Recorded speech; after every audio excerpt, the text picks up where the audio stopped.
السلام عليكم، مرحبا بكم معنا مجددا اعزائي المشاهدين من مطبخ ام اسماء. اليوم جبت لكم كيفيه صلصه الثوميه تستعملوها في الشاورما وتجي مثل المطاعم ولذيذه. كاين يديرها بالبيض، انا لا جبت طريقه اخرى نديرها بالبطاطا.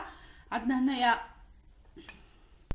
حبه بطاطا كنت هنايا غليتها وكي طابت قشرتها وهي بارده نقسمها نقطعها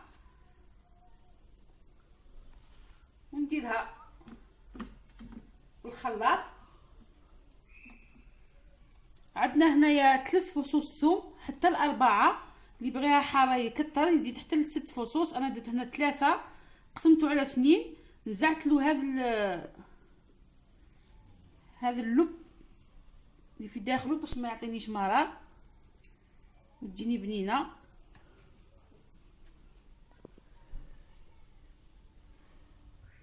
كما راكم تلاحظوا ندير عندنا هنا نصف كوب من الحليب، نحتاج ونخلط.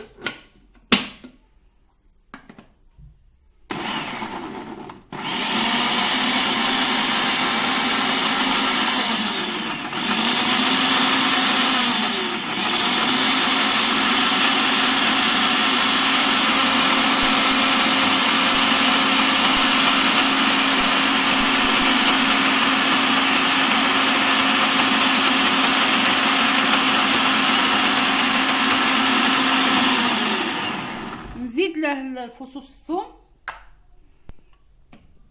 قليل من الملح، عفوا انا نسيت ملعقتين من عصير الليمون ما ذكرتهمش، او خل اللي ما يتوفرش عندها الليمون.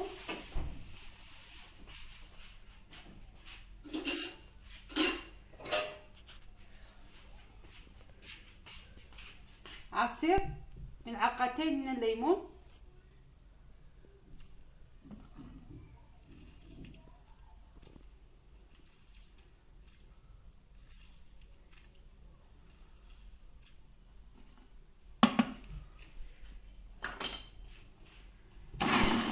ونخلط.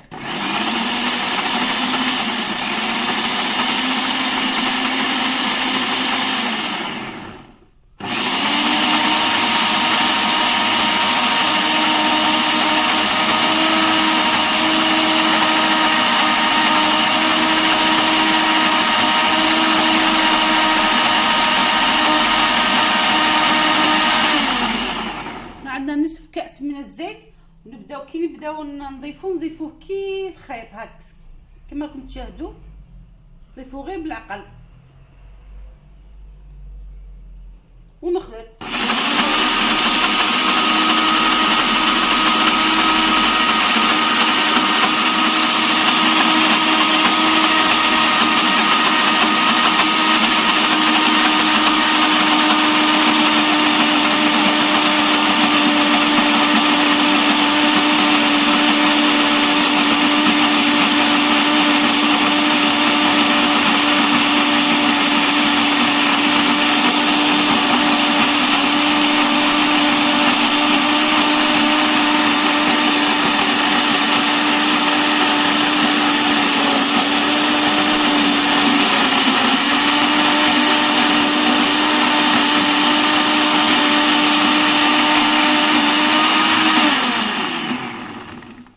نلتقي فيما بعد. هذا جهز معنا الخليط، الشكل النهائي بعد اللي جهزت معنا.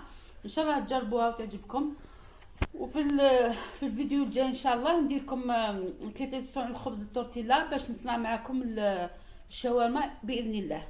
لا تنسوا الاشتراك في القناه ليصلكم كل جديد، وانتظر تعليقاتكم، والى اللقاء.